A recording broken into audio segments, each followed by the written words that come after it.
ఇరాన్లో పరిస్థితులు అంతకంతకు దిగజారుతున్నాయి. ఓవైపు ఇజ్రాయెల్ క్షిపణుల మోత మోగిస్తుండగా అమెరికా ఎప్పుడు దాడి చేస్తుందో తెలియని పరిస్థితులు కనిపిస్తున్నాయి. ఈ తరుణంలో ఇరాన్ మరో సమస్యల వలలో చిక్కుకుంటోంది. ఈ పరిస్థితులు ఇరాన్తో పాటు పాకిస్తాన్కు కూడా కంటి మీద కునుకు లేకుండా చేస్తున్నాయి. ఇంతకీ ఇరాన్, పాక్కు కంటి మీద కునుకు లేకుండా చేస్తున్న సమస్య ఏంటి? దీనిపై ఆ రెండు దేశాలు ఎలా స్పందించనున్నాయి? ఇరాన్లో అంతకంతకు దిగజారుతున్న పరిస్థితులు. ఓవైపు ఇజ్రాయెల్ క్షిపణుల మోత, మరోవైపు అమెరికా భయం. బలూచిస్తాన్ వేర్పాటువాదులు, ఇరాన్ వేర్పాటువాదులు. ఇరాన్లో పరిస్థితులు అంతకంతకు దిగజారుతున్నాయి. ఓవైపు ఇజ్రాయెల్ క్షిపణుల మొత్తం మోగిస్తుండగా అమెరికా ఎప్పుడు దాడి చేస్తుందో తెలియని పరిస్థితులు కనిపిస్తున్నాయి. ఈ తరుణంలో ఇరాన్ మరో సమస్యల వలలో చిక్కుకుంటోంది. ఓవైపు బలూచిస్తాన్ వేర్పాటువాదులు, మరోవైపు ఇరాన్ వేర్పాటువాదులు కాచుకొని కూర్చున్నారు. సరైన సమయం కోసం వేచి చూస్తున్నారు. ఈ పరిస్థితులు ఇరాన్తో పాటు పాకిస్తాన్కు కూడా కంటి మీద కొనుకు లేకుండా చేస్తున్నాయి. ఇరాన్ బలహీనపడుతున్న వేళ తమ ఆశయాన్ని సాధించుకోవడానికి ఇదే సరైన సమయమని ఇరాన్, పాకిస్తాన్లోని మిలిటెంట్ గ్రూపులు పావులు కదుపుతున్నాయి.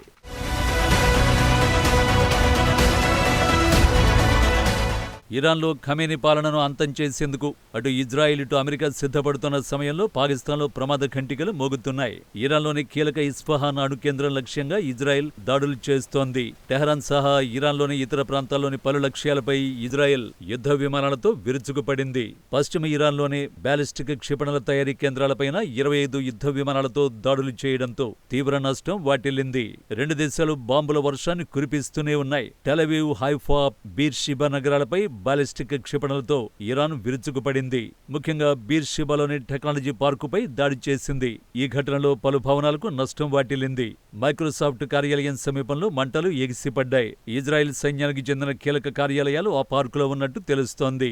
హైఫా నగరంపై ఇరాన్ చేసిన మిసైల్ దాడిలో 23 మందికి గాయాలయ్యాయి. మరోవైపు రాజధాని టెహరాన్, ఇరాన్లోని ఇతర ప్రాంతాల్లోని పలు లక్ష్యాలపై 60కి పైగా యుద్ధ విమానాలతో ఇజ్రాయెల్ దాడులు చేసింది.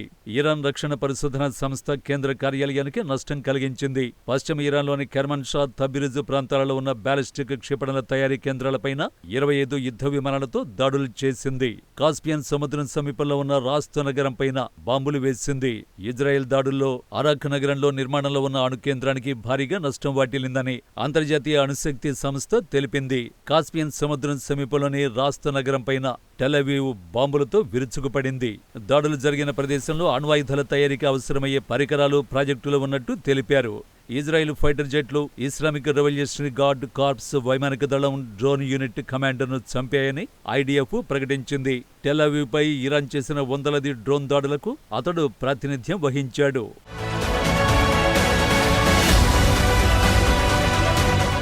ఈ క్రమంలో అమెరికా అధ్యక్షుడు డొనాల్డ్ ట్రంప్ టెల్-అవీవ్ను ఉద్దేశిస్తూ కీలక వ్యాఖ్యలు చేశారు. తమ సాయం లేకుండా ఫోర్డులోని భూగర్భ అణు కేంద్రాన్ని నాశనం చేసే సామర్థ్యం ఇజ్రాయెల్కు లేదన్నారు. ఇజ్రాయెల్ ఇప్పటి వరకు జరిపిన దాడుల్లో గణనీయమైన ప్రయోజనాలు సాధించిందని ట్రంప్ తెలిపారు. అయితే అమెరికా సాయం లేకుండా ఇరాన్కు చెందిన ఫోర్డు భూగర్భ అణు కేంద్రాన్ని నాశనం చేసే సామర్థ్యం టెల్-అవీవ్కు లేదన్నారు. ఒకవేళ వారు దాడులు చేసినా అది పెద్ద ప్రభావాన్ని చూపించవన్నారు. వారికి ఆ సామర్థ్యం లేదన్నారు. ఈ సందర్భంగా తాను దౌత్యానికి కట్టుబడి ఉన్నారని చెప్పిన ఆయన సైనిక కార్యకలాపాలను ఆపేయాలని ఇజ్రాయెల్ను ఒప్పించడం ప్రస్తుతానికి అసంభవమన్నారు. ఎవరైనా గెలుస్తుంటే ఇలాంటి అభ్యర్థనలు చేయడం కష్టమని తాను భావిస్తున్నట్టు తెలిపారు.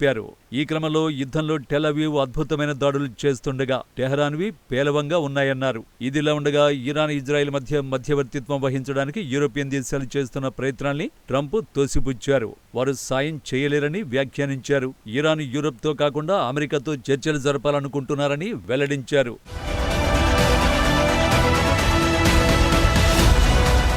ఒకవేళ ఖమేనీ ప్రభుత్వం కూలిపోతే బలూచిస్తాన్ ఉద్యమం తీవ్ర రూపం దాల్చుతుందని పాక్ భావిస్తోంది. ఇదే అంశాన్ని ఇటీవల అమెరికా అధ్యక్షుడు డొనాల్డ్ ట్రంప్తో జరిగిన సమావేశంలో పాక్ ఆర్మీ చీఫ్ మునీర్ ప్రస్తావించారు. ఎక్కువ మంది బలోచి ప్రజలు పాకిస్తాన్లోని బలూచిస్తాన్, ఇరాన్ సరిహద్దుల్లో ఉన్న సిస్తాన్, బలూచిస్తాన్ ప్రాంతాల్లో ఉన్నారు. సిస్తాన్, బలూచిస్తాన్ ప్రాంతాల్లోని బలోచి ప్రజలను అక్కడి ఇరాన్ ప్రభుత్వం అణిచేస్తోంది. తాజా పరిస్థితుల్లో వీరంతా ఏకమై ప్రత్యేక బలూచిస్తాన్ కోసం పోరాటాన్ని ఉధృతం చేసే అవకాశాలు పుష్కలంగా ఉన్నాయి. ఉన్నాయి. ఇటీవలి కాలంలో బలోచిస్తాన్ లిబరేషన్ ఆర్మీ పాకిస్తాన్ మిలిటరీపై తరచూ దాడులకు పాల్పడుతోంది. అంతేకాకుండా గతంలో జుఫార్ ఎక్స్ప్రెస్ రైలును హైజాక్ చేసింది.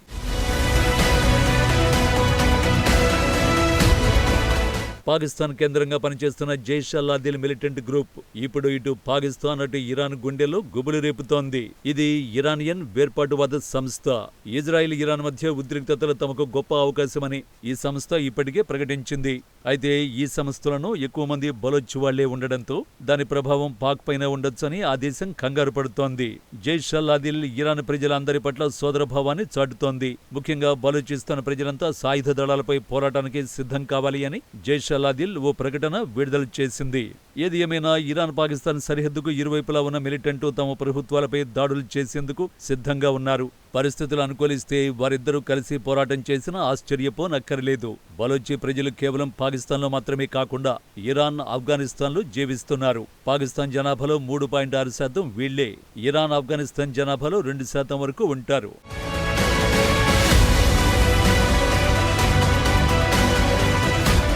అయితే ఖమేనీకి సొంత ఇంటి నుంచే ముప్పు ఎదురవుతోంది. ఆయన పాలనను అంతం చేసేందుకు అక్కడి మైనారిటీ పార్టీలు వ్యూహరచన చేస్తున్నాయి. ఇరాన్లో షియా ముస్లింలదే ఆధిపత్యం. అక్కడ బలోచ్, కుర్దులు మైనారిటీ వర్గాలు. వీరిలో ఎక్కువ మంది సున్నీలు. సుప్రీం లీడర్ ఖమేనీ నేతృత్వంలోని షియా ప్రభుత్వ పాలనలో వీరంతా అణచివేతకు గురయ్యారు. ఇరాన్లో సుమారు 10 నుంచి 12 మిలియన్ల మంది ప్రజలు కుర్దులు. ఆ దేశం మొత్తం జనాభాలో ఇది 15%. ప్రస్తుతం వీరంతా ఖమేనీ ప్రభుత్వం కూలిపోతేనే పరిస్థితులు మారుతాయని ప్రజల్లోకి బలంగా తీసుకువెళ్లే ప్రయత్నం చేస్తున్నారు. ఇరాక్, సిరియా, తుర్కియాలో కుర్దులు మైనారిటీలు. కుర్దిష్ మిలిటెంట్ గ్రూపును ఇటీవల తుర్కీ ప్రభుత్వం అణిచేసింది. అంతేకాకుండా అహ్మద్ అల్ షారా పాలనలో సిరియాలోని కుర్దులు తీవ్ర ఇబ్బందులు ఎదుర్కొంటున్నారు. మరోవైపు ఇరాన్లోనూ అదే పరిస్థితి. ఖమేనీ ప్రభుత్వం వారిని తీవ్ర అణచివేతకు గురిచేస్తోంది. ఈ నేపథ్యంలో తాజా పరిస్థితుల్ని తమకు అనుకూలంగా మార్చుకోవాలని ఇరాన్లోని కుర్దిష్ పార్టీలు ప్రయత్నిస్తున్నాయి. ఖమేనీ పాలనను అంతం చేయాలని అక్కడి ప్రజలకు పిలుపునిస్తున్నాయి. ప్రస్తుతం ఇరాన్లోని భయానక పరిస్థితులు తొలగిపోవాలన్నా, ప్రజలు స్వేచ్ఛగా రోడ్ల మీద తిరగాలన్నా ఖచ్చితంగా ఖమేనీ పాలన అంతం కావాల్సిందేనని Kurdistan democratic party of Iran ప్రకటించింది.